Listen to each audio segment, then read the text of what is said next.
So this was a long time coming. This episode, and before we even jumped into this, Randy's gonna build talks. I think more on a negative connotation, like try to take a negative word like contempt or things like that to try to build off of, because there's a lot more. I think the world is in this weird negative state where it's more relatable that way than it is the positive. So it'd be interesting to get a positive take on a negative connotation.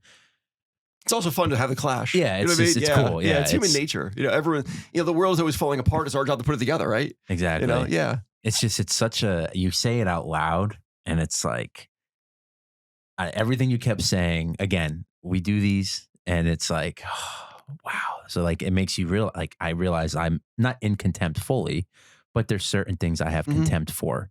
And contempt can be momentary. You know what I mean? Like it's not, I'm not living in it. There's just certain aspects of life or certain things that I just don't, that I do feel superior over, that I do feel better than. And I know that's not a good quality to have. And I know at one point I'll get punched in the face with it. Like, wake up, dude, because it ain't about, you know what I mean? But right. It's just when you walk through it and you go, it's just an abrasive reality check, because then when you start looking at the people that you surround yourself by and that you're involved with, I don't know. It's like I have this realization of like, wow, like the world, the people, right? Like, who are you hanging around with? Because you say that and I sit back and I go, well, this person, myself, I'm a victim of it, but this person, that person, this person are showing all aspects of this quality.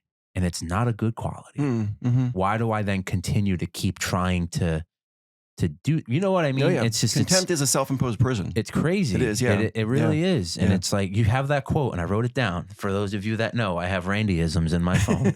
And we'll release them at one point. They're out there all the time. But you said that quote and I took the paper from you. I was like, you son of a gun. Contempt is a weapon of the weak and a defense against our own unwanted, ugly feelings. And I think that kind of combines everything, again, so far that we've spoken about in these 96, 97 episodes of ego, and how the dangers of ego, if you have an ego, contempt, I feel, now go hand in hand. They do. They have Absolutely. to. They feed into, in fact, when I first wrote this, I actually tied ego into this and then it became twice as long and I deleted it out. Really? Yeah. Oh yeah. Yeah. Because ego and contempt are very close related. They're almost like, they're like sisters to each other. If you study, what is an ego, and what is contempt, they're pretty close. Really annoying biatchy sisters. But yeah, and it's wild because like all the negative connotations can just easily be grouped together. But seeing it from the positive side, it's very hard to get all positives under one, right? Like being negative, like again, like contempt and ego, so easy to group together. They go hand in hand. The positive aspects that we talk about, you have one positive aspect, let's just say, and it's good to have one. That second one, it's like, oh, wow, it's a challenge to have two at the same time.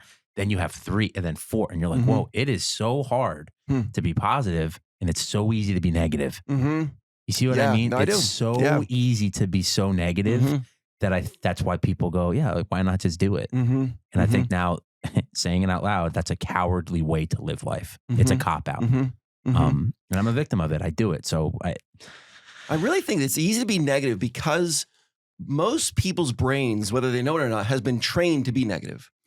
The studies on how many times children have said no, when they're young. Yeah, like 18,000. It's crazy. Yeah, the numbers are staggering. I think when toddlers are young, they're said no like 400 times a day.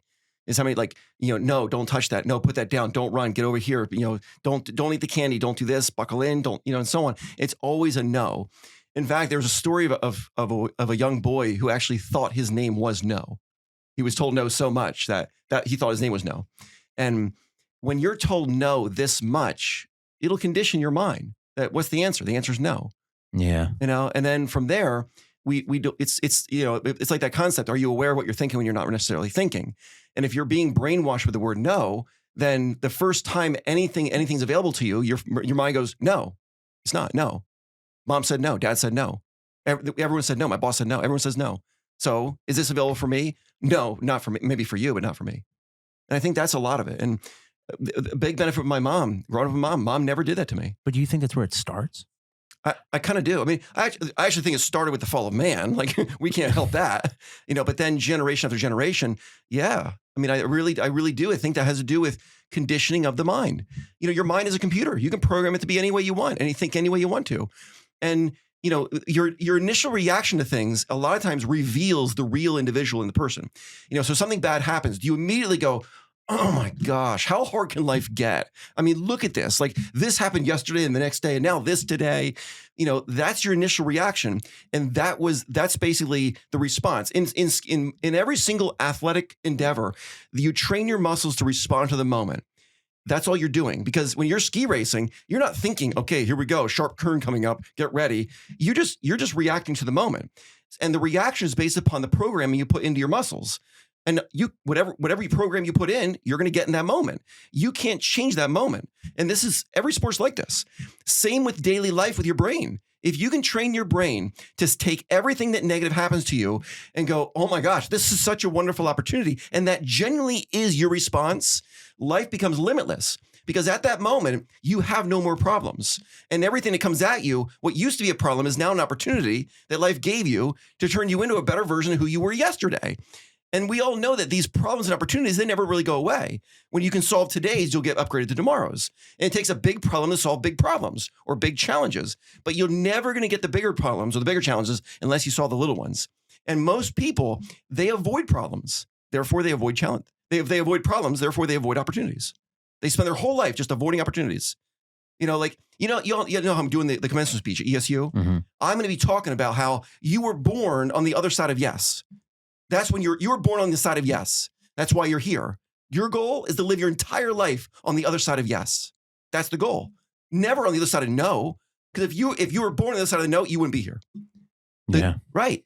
And a lot of times growing up, it's because, no, don't. And I'm guilty of it. My children, I'm guilty. My name is Randy. I'm trying to get better here. But I mean, I watch myself though. I'm very careful to never ever critique the individual. I critique the moment, what they do. I don't like what you did. I love who you are, but I don't like what happened here. You can do better. There's times where I'll look at Maggie and Joseph and go, I expect so much more of you guys. I go, do you know that you guys are my children? Do you think I'm great? And they go, oh man, Dad. I go, imagine what's in you. You can do better than us. And they go, yeah, we can. When you allow them to discover their greatness, you're onto something. And a lot of times children don't have this. They're truly beat up. They get beat up and they don't even realize, the parents don't realize they're doing it. The kids obviously don't know what's happening to them. And then later in life, they're going, wow, why do I have so many problems on my life? Well, that's what you've been trained to look for.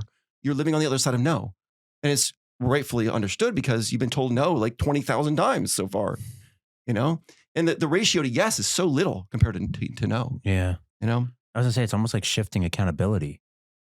That's a good point. What I mean by that, instead, right? Like how you're saying, you don't critique the person, you critique the action or the scenario. So it's like when you go directly to someone and you call them out, just saying it out loud, it's like, yeah, no wonder they have contempt towards you, because it's always like, you're doing something wrong. Right. You're this, you're that. So with you. And it's like, I'm doing the best, doing what the best I can with what I have right where I'm at. Mm-hmm. And apparently that's not good enough. No matter what. And how do I know it's not good enough? Because you're yelling and coming at me. So no wonder I've built this contempt.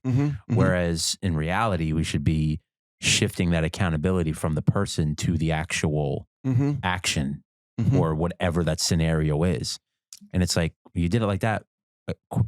Why?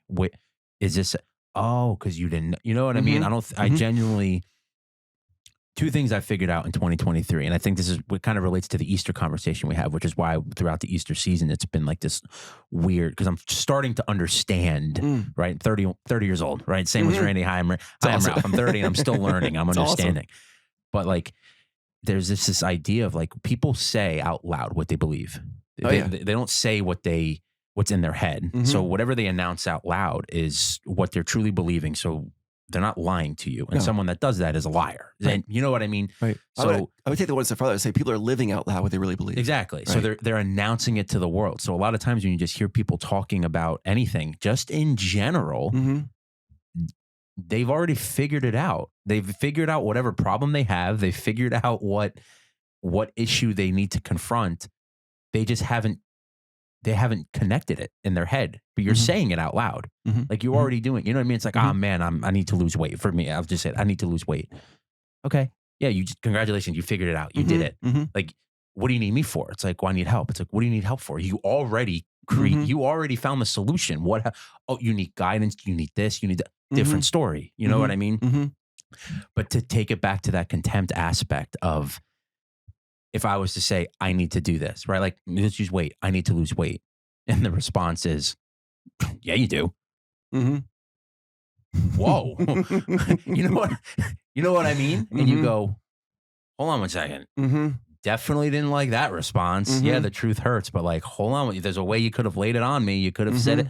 Now I don't want to come to you for anything because of this. Right. There's truth to that. Yeah. And now I've built that contempt with you. Yep. You know, it's so true. It's just, yeah. By the way, there's a neat little trick here, guys. If your wife ever comes to you and says, hey, I feel like I need to lose some weight. If Tiff ever says it to me, I always go, oh man, don't lose it all, mama. I love the curves. There it is. Right. Don't lose it all. Don't lose it all, mama. I love those curves.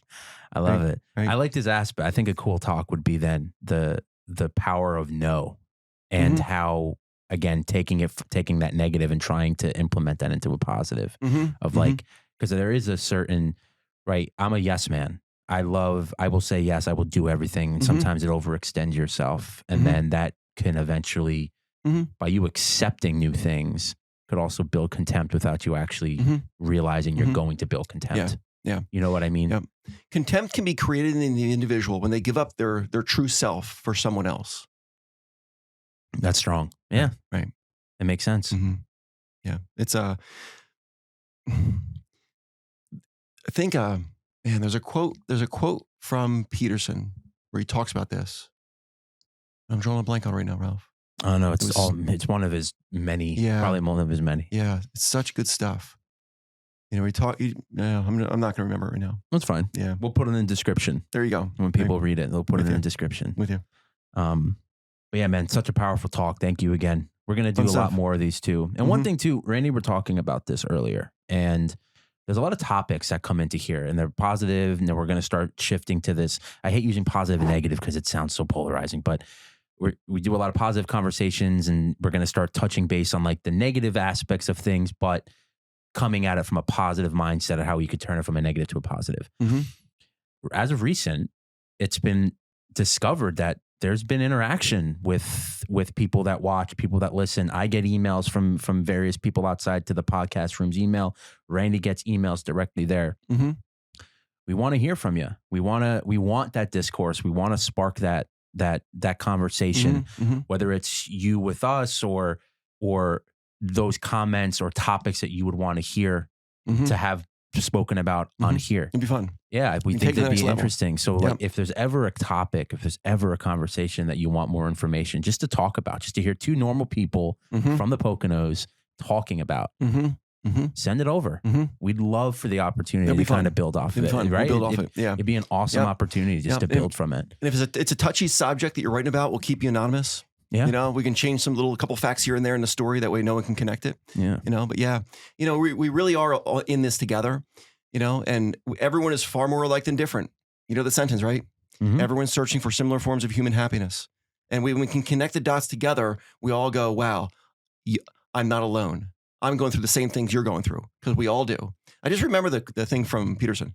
Oh, say it. Yeah. Oh, perfect. Yeah. He talks about contempt, and he goes, we should be on the better side of everyone we're around. So, and if you're on the better side of, you know, I can tell you, Tiff believes in a better version of Randy than who I am today. And she can propel my life that way because she believes in that I can be a better person. And therefore she's never in contempt of me, because even though I may be not the best today at something, she goes, I know you're so great.